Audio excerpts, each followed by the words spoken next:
Bamako na lamini na bolomana dugu cɛ ni muso denmisɛn ani mabɔkɔrɔba minnu bɛ ka radio joliba lamɛn ni waati na an b'aw bɛɛ lajɛlen fo dantɛ foli min na bi ye juma ye sunkalo kalo ale juma fɔlɔ don limanaw an bɛ dugawu kɛ min ye sunkalo in halisa ala ka ta fanga di an ma ala ka musakaw nɔgɔya min ye bato kɛlenw ye ala ka a bɛɛ lajɛlen minɛ o la foli an b'o di lamɛnbaa bɛɛ lajɛlen ma minnu bɛ ka lamɛn yɔrɔjan ni yɔrɔ surun Mali kɔnɔ ani Mali kɔ kan min ye Bamako yan nɔ an lamɛnnen don kɛmɛ ani duuru n'a kunkanfɛ Fufalaki radio joliba lamɛnnen don segukaw fana fɛ yen nɔ kɛmɛ murumuru kelen an bɛ segu bɛɛ lajɛlen fo ko u ni sɔgɔma baara taabolo bɛ sɔgɔmada in na kumaso kɔnɔ a balimakɛ Amadu Jalo min ye Musa Sanogo ye ale de bolo bɛ nɛgɛ karafew la gafew bɔra limanaw an b'an da don o la sisan Joliba FM kunnafoni sɛbɛn fɔlɔ limanaw an bɛ na min lakale aw ye o ye le soir de Bamako ye soir de Bamako a kumana limanaw a y'a jira k'a fɔ ko min ye an ka jamanakuntigi kalataw ni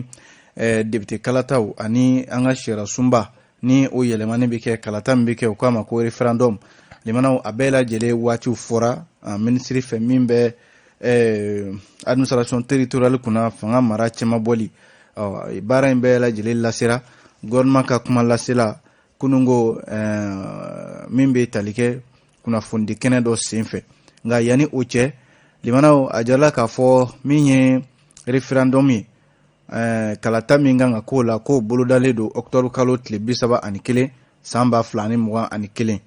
o ye ni sariya sunba bɛ yɛlɛma kalata min bɛ kɛ o k'a ma ko référendum o bilalen don o la min ye jamanakuntigi kalata ani députéw ka sugandili o bilalen don ka février kalo natɔ in an k'a fɔ février kalo san 2022 o ye san wɛrɛ ye o ye simako ye limanaw o bɛ bɛn février kalo tile 27 ma o la sa ni ye jateminɛ kɛ nin bɛɛ lajɛlen la kunnafoniya min dira nin na a kuma yɛrɛ fɔra araba tɛmɛnen ministrew ka laadala ɲɔgɔnye kɛnɛ kan min ye transition ka gafeba min n'u bɛ ka baara kɛ n'a ye charte de la transition ale de ye sigi kɛ ka bɛn nin ninnu kan yɔrɔ ka kɔn nin ye septembre kalo la san 2020 ale tile 11 na tile 12 sigi kɛra nin baara ninnu bɛɛ lajɛlen kunna limanaw a bɛɛ lajɛlen daminɛna ka sɔrɔ ka na a fori don minnu ni olu dira kunungo o la sa o de kumu kɔnɔna la ministre min bɛ an ka mara cɛman bɔli kunna ani décentralisation décret min bɛ ni o taara octobre kalo tile 16 san 2020 limanaw ni o de b'a yamaruya ko ka kalata waatiw olu fɔ an ka jamana kɔnɔna la yan nɔ o de fɔlen filɛ nin ye tan soir de Bamako y'a jira k'a fɔ ni ye jateminɛ kɛ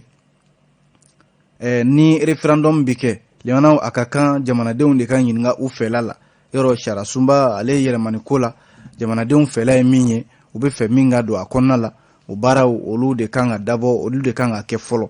walasa ka sɔrɔ k'o bila CNT ɲɛma baara bɛ sɔrɔ ka kɛ kalataw bɛ sɔrɔ ka kɛ yanni o cɛ a ko yanni kalo 5 cɛ nin baara ninnu bɛ sɔn ka kɛ walasa o yɛrɛ bɛ daminɛ ni avril kalo in na o la ni jateminɛ kɛ a jirala k'a fɔ limanaw min y'an ka conseillers ye conseil communaux n'o ye maires ye yɔrɔ olu ka mandat o kun kalata min kɛra novembre kalo la san 2016 o kun kan ka ban ka bɛn ni novembre san 2021 de ye o la sa min ye conseil de cercle ye ani conseil régionaux olu fana ka mandat yɔrɔ o kun kan ka ban san 2000 o daminɛna san 2009 a kun kan ka ban san 2013 waatiw la dɔ farala olu ka mandat kan san 2015 waatiw la kalata minnu filɛ nin n'a a bɛna taga ɲɛsin ninnu ma limanaw a kun de ye ka se ka falen don ni yɔrɔ ninnu bɛɛ lajɛlen la ni ye jateminɛ kɛ min ye soir de Bamako ka kuma la a ko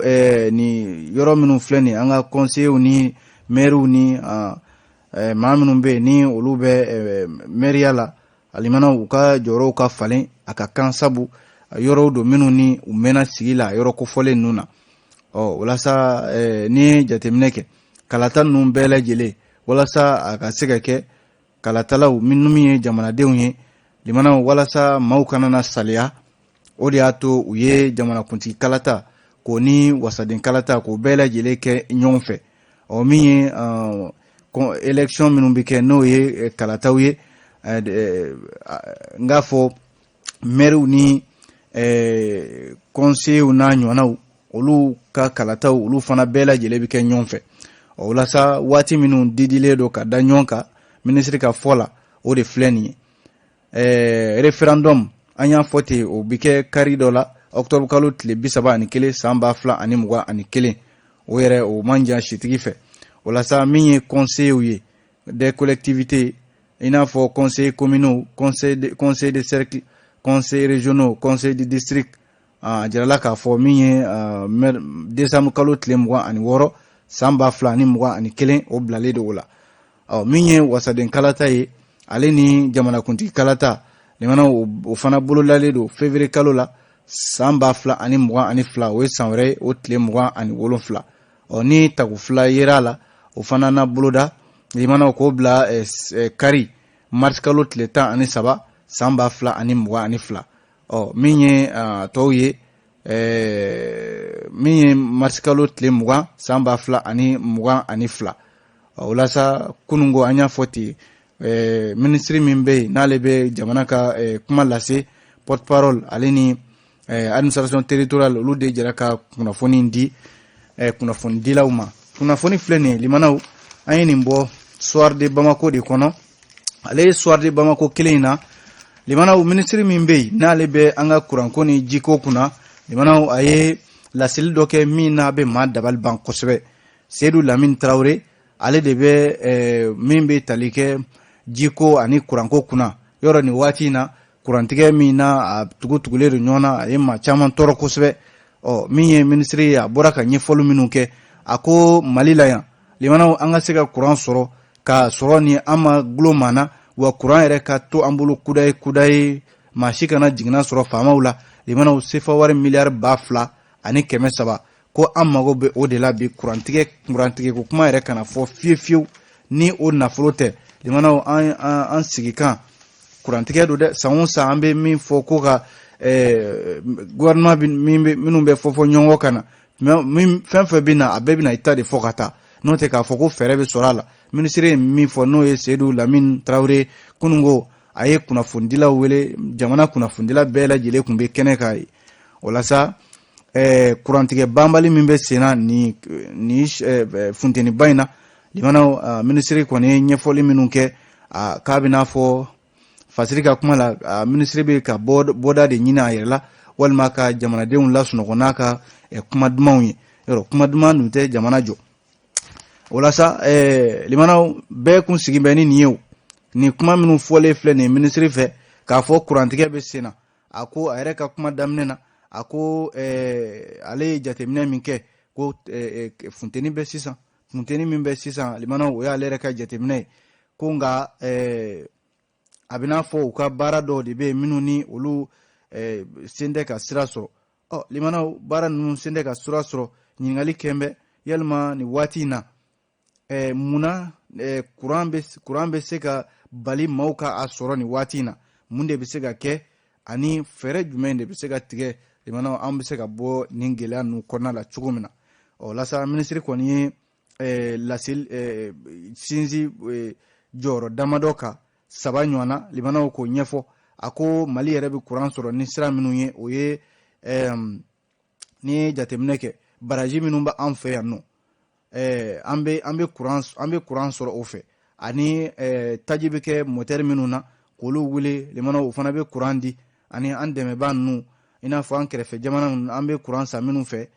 o fana ye Mali ka kuran sɔrɔ sira dɔ ye nin ye a 3 ye gouvernement kɔni ko a dalen b'a la k'a fɔ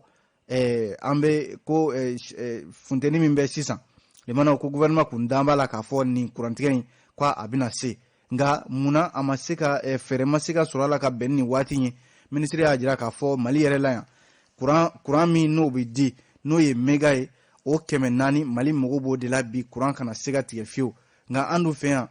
limanaw méga 400 ni o ye kuran fanga min bɛ di an ma a jirala k'a fɔ Bamako dɔrɔn bɛ yen Bamako dɔrɔn o bɛ méga 300 ta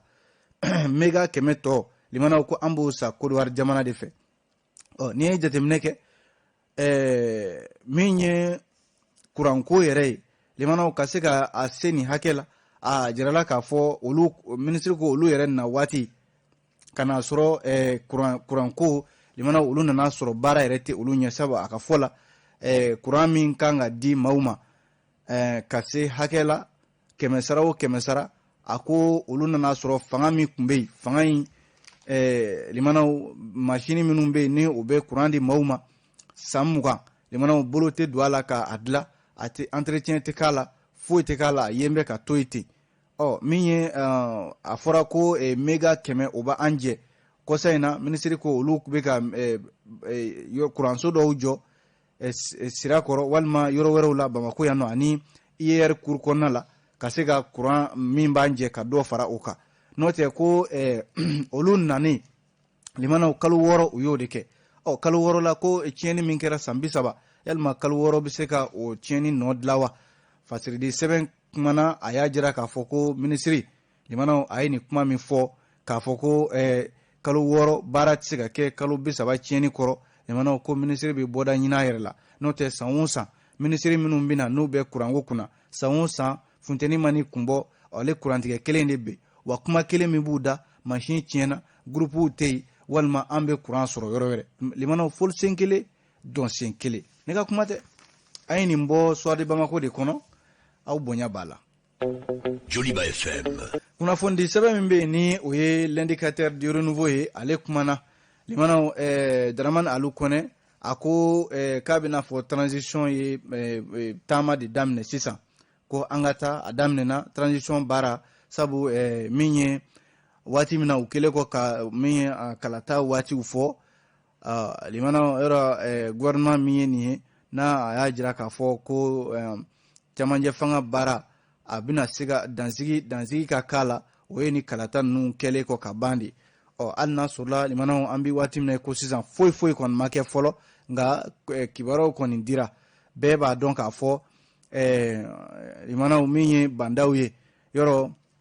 ale yɛrɛ kalenna k'i siɲɛ a ko transition kalo 18 limanaw heure 1 minute 1 tɛ fara a kan k'a fɔ ko ale bɛna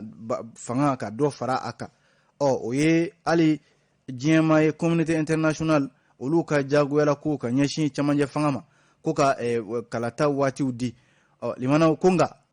a bɛ bɔ dɔ da k'a ma bɛn dɛ a bɛ bɔ ministre dɔ da limanaw ka a ma bɛn sabu ni jateminɛ kɛ ministre caman bɛ yen bi minnu ni olu sugandira ka kɛ ministre o bɛ gouvernement kɔnɔ CNT yɛrɛ maa caman bɛ yen bi minnu ni u sugandira ka bila CNT kɔnɔna la limanaw ninnu caman bɛ yen hami wɛrɛ b'u la o ye mun ye sobajɔ walima ka min ye dɔgɔkun laban ye weekend ka t'o kɛ Dubai n'a a ɲɔgɔnnaw la limanaw a caman bɛ yen transition dun tɔ tora kalo 10 de ye kalo 10 man jan limanaw o kalo 10 kɔnɔna la caman bɛ yen minnu ni olu kun miirina ye ko bakɛw ye ka fɛn caman kɛ nka baara min bɛ yen sisan baara min dira gouvernement ma baara min dira CNT ma limanaw a t'u si yamaruya taa ni ka segin ka o yamaruya u yɛrɛ ye a t'o si yamaruya limanaw baaraba minnu bɛ yen ni u bɛ u den k'o kɛ u yɛrɛ sobajɔw n'a ɲɔgɔnnaw a t'u yamaruya u ka o kɛ sabu waati ale tɔ man jan tuguni limanaw a dun mana kɛ cogo o cogo k'a ko in a laban a bɛ sɔn ka fɔ dɔ kɔ dɛ kuma in nin ye Dramane Alu Kone ale ka kuma don ale indicateur kelen in na limanaw min ye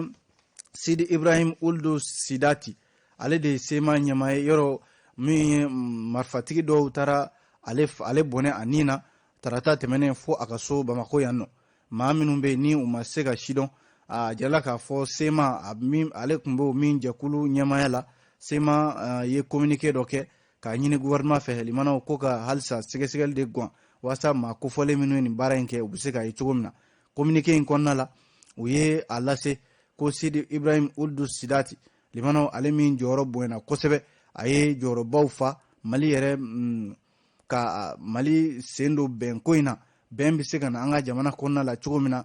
ani bɛɛ bɛ se ka don da kelen fɛ ka bɔ da kelen fɛ Sidi Ibrahim Ould Sidati limanaw danaya dara ka sema yɛrɛ jɛkulu maaw fɛ kosɛbɛ bɛn ko in a taama la limanaw u ye kɔni Sidi Ibrahim Sidati u ye a ka falen u y'a kɔn fo ka se hakɛ dɔ la hakɛ min ni o ye dusukasi yɛrɛ ye o la sa sema maaw caman y'a jira k'a fɔ olu ka ɲɛma min ye a fara k'a to a ka baara de la sabu bɛnkan sɛbɛn min n'o bolonɔ bilala a b'o baara de la wa min daminɛna Algérie kana fɔ Mali la yan coordination des mouvements de l'Azawad k'u b'a ɲini bi u b'a diyagoya yɛrɛ limanaw sɛgɛsɛgɛli ka kɛ sɛgɛsɛgɛli min ni fereke foyi tɛ don a senna maa da tɛ don a la fo n'a kɛra sɛgɛsɛgɛlikɛlaw yɛrɛ u ka to k'u ka baara kɛ transition ɲɛmaw u ka wulikajɔ kɛ joona walasa maa minnu ye nin baara in kɛ limanaw hali médiation internationale MINUSMA a n'a ɲɔgɔnnaw u bɛɛ lajɛlen ka wuli k'u jɔ nin ko in na Sidi Ibrahim Ould Sidati a fara cogoya min na fa cogo in u ma se k'a faamu maaw kofɔlen ninnu ka ɲini sabu limanaw bɛn min bɛ ka ɲini Mali kɔnɔna la bi ko nin bɛna fɔ ka dankari a bɛn de la Igrek Dumbiya ale de ye fasiri kɛ limanaw an y'a bɔ indicateur kɔnɔ aw bonya b'a la Joliba FM. Ni an tora kunnafoni lakali la limanaw an bɛ don Nouvelle Horizon kɔnɔna la Nouvelle Horizon y'a jira k'a fɔ min ye cɛmancɛ fanga ɲɛmɔgɔ ye Bandaw ko a bɛ taama la nin waati in na ka taa Congo Brazzaville kaw fɛ yen République du Congo Brazzaville limanaw Bandaw ko a ye kunda yen ka kunungo yɛrɛ alamisa avril kalo tile 15 n'i ye jateminɛ kɛ ko nin taama in k'a bɛna fɔ ko tiɲɛ tɛna segin Mamu Diko ma wa ale min limanaw yɔrɔ a kun ye cɛmancɛ fanga maaw jalaki waati dɔ la a kɛra politiki tɔn bɛ n'o ye Espérance Nouvelle jigiya kura olu ka wulikajɔ dɔw senfɛ min ye M5 RFP ale ka ɲɛmakɔrɔ min ye Imam Mamu Diko limanaw a y'a ka tiɲɛ kelen fɔ a waatini kama min ye transition baarakɛlaw ye ka ɲɛsin bandaw yɛrɛ ka ɲɛsin Asimi Goita ka ɲɛsin hali premier ministre ma limanaw k'a f'u ɲɛna ko aya fasodenw ou bien olu de kama u man ka u yɔrɔ janya fasodenw na fiyewu limanaw ko bandaw ka nin taama ninnu yalima a tɛna fɔ ani fasodenw u yɔrɔ janyanen don ɲɔgɔn na wa sabu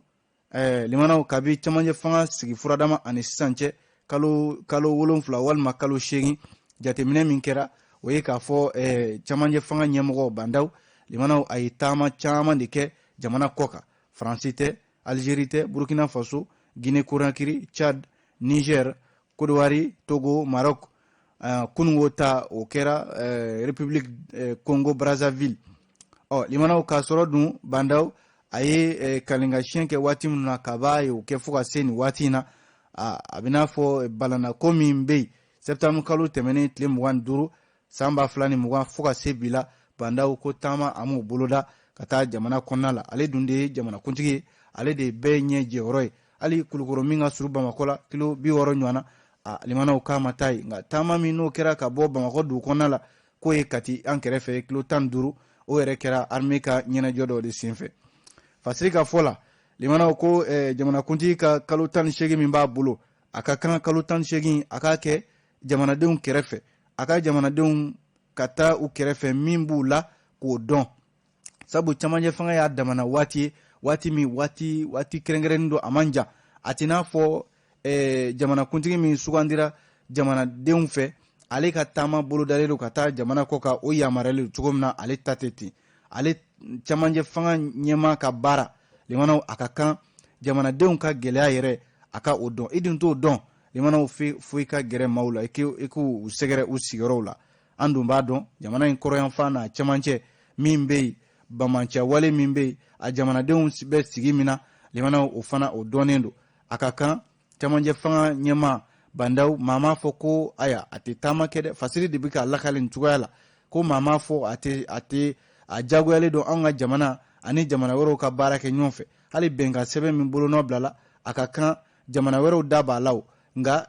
k'a kɛ yɛrɛ limanaw kalo 18 yɔrɔ o cɛmancɛ tɛmɛna ka ban k'a fɔ ko Bandaw hali sisan a ma se jamana yɔrɔ dɔw bɛ yen minnu ni olu mago b'a la n'u y'a ye bi jigiya don u bolo a ka kan limanaw a ka taama kɛ ka olu fana sɛgɛrɛ a ka kan Mali marabolo caman bɛ bi min ye cɛmancɛ fanga ɲɛma ye a ka taama ka u sɛgɛrɛ k'a dɔn min bɔ u la sabu ale de ɲɛma ye bi dɛ limanaw bɛɛ de ɲɛ jɔyɔrɔ ye ale ye fasiri min ye nin sɛbɛ Nouvelle Horizon de don limanaw aw bonya b'a la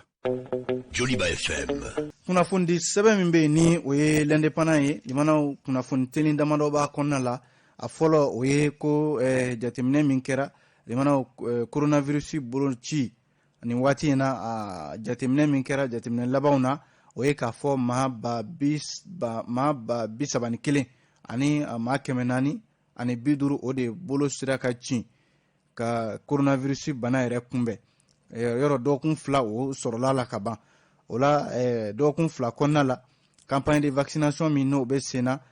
ministre yɛrɛ de ye nin kuma fɔ k'a fɔ ko maa ba 31 ani maa 450 ani 52 olu de bolo cira olu la min ye maa kofɔlenw kɛnɛya tigilamɔgɔw b'a la maa minnu bɛ yen ni olu si bɛ a ta san 60 ka taa olu b'a la ani maa minnu bɛ yen ni bana b'u la limanaw ni bana hali fitinin donna senkɔrɔ o bɛ sɔn ka kɛ bana wɛrɛw ye olu fana bɛ a boloci hukumu kɔnɔna la minisiri min bɛ kɛnɛyako kunna ani ɲɛta Dr Fanta Sibi a ye nin kuma fɔ kunungo ɲɔgɔn dɔ senfɛ Bamako yan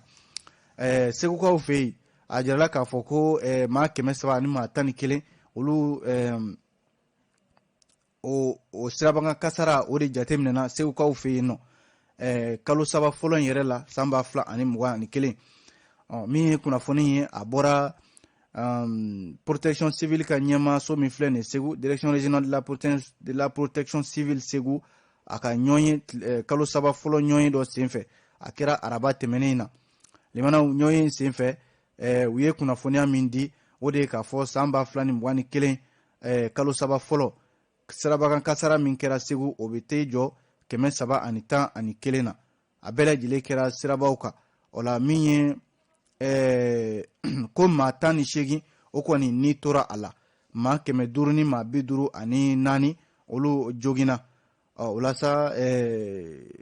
sirabanka kasara limanaw segukaw fɛ nin waati in na ko dɔ de farala a kan ka kɛ ni san tɛmɛnen tɔw ye ale fasiri de sɛbɛn kelen kɔnɔ limanaw indépendant y'a jira k'a fɔ ko nin ye cɛ dɔ ye u k'a ma ko Kasidibe ale kɔni tɛgɛ tara marché rose kɔnɔna la Bamako yan nɔ k'a sababu kɛ maramafɛn o de yera a bolo n'i ye jateminɛ kɛ cɛ in ko a ye bɛnkanni wale min n'a tun bɛ fɛ k'o kɛ marché rose la tarata tɛmɛnen avril kalo tile 13 a tɛgɛ tara premier arrondissement maaw fɛ cɛ in n'u kama ko Kasidibe a bɛ n'a fɔ lakanabaa yɛrɛ don ni sɛgɛsɛgɛli minnu ni olu kɛra olu nana bɔ k'a fɔ ko maa do fana maa min ni limanaw a ye bɛnkanni walew kɛ Kalabankura BNDA min bɛ yen nɔ 30 mètres ale de kun ye o maa kelen ye limanaw ko u kelen kɔ ka sɛgɛsɛgɛli guwana u taara a ka so ka taa sɔrɔ marifaw b'a bolo yen maramafɛnw caman ani moto kurakura 2 a kɛmɛ ka u fana daraki maa dɔw la maa ka baara de ye limanaw maa minnu bɛ yen ni u b'u ka bolimafɛnw kan k'u lajɔ ka marifa jɔ u la ka sɔrɔ k'u ka bolimafɛn darakiw la ale indépendant kelen in kɔnɔna la nin fana ye limanaw doma dɔ ye doma min ni ale kɔni ka baara a ta ye de ka don maaw n'u hakili cɛ n'u k'a ma ko escroquerie o la ko commissariat du premier arrondissement ale fana ye tɛgɛ kɛ nin cɛ in na commissaire principal min bɛ Abdramane Maïga ale n'a ka cɛdenw cɛ in tɔgɔ de ko H Togo cɛ min ye nin ye limanaw ni kuma bɛɛ kabi san 2018 a bɛ yɛrɛ kɛ doma ye doma min yɛrɛ ni limanaw a ka bugubu o tɛ zira sɔrɔ a jarala k'a fɔ muso dɔw kɔni a sera ka don olu n'u hakili cɛ sefa wari 150,000 a sera k'o daraki olu la muso ninnu kɔni taara u ta de da bɔgɔ jeninen ka sa o la min ye H Togo ye ni a filɛ Yirimajɔ commissariat du premier arrondissement maaw olu kɔni ye wulikajɔ kɛ ntɛnɛn tɛmɛnen avril kalo tile 12 limanaw ka taa a sɛgɛrɛ fɔ a ka so Yirimajɔ commune 6 la Bamako ya k'a tɛgɛ ta wulikajɔ in a kɛra sababu ye min ye nin doma kolon ye n'a ale ta ye ka maaw ka nafolo daraki baara min bɛ kalifa la a tɛ se ka o kɛ H Togo limanaw ko a tɛgɛ tara a tɛgɛ talen limanaw a yɛrɛ y'a fɔ a sɔnna a ma jalaki fɛn fɛn tara ka ɲɛsin a ma a sɔnna a bɛɛ lajɛlen ma limanaw nin ye min ye ka kangari da musolakaw fana ye minnu bɛ nafolo sɔrɔ a sɔrɔ cogo ɲuman na ka taa ci domaw tɛgɛ limanaw o fana o de bɛ taa laban nin cogoya la an tɛ kunnafoni bila nin kan yan l'indépendant de nin fɔ limanaw ka aw bɛɛ lajɛlen fo ka wale ɲuman dɔ aw minnu kun bɛ k'an lamɛn Amadu Jalo kunnafoni lase aw ma Musa Sanogo bolo bɛ nɛgɛ karafe la an bɛ ɲɔgɔn sɔrɔ yan dɔgɔkun wɛrɛ gafe kuraw bɛ bɔ an b'o lakali aw ye a k'an bɛn diɲɛ waati wɛrɛ aw ni ce Radio Joliba ka kunnafoni gafew lamɛnli la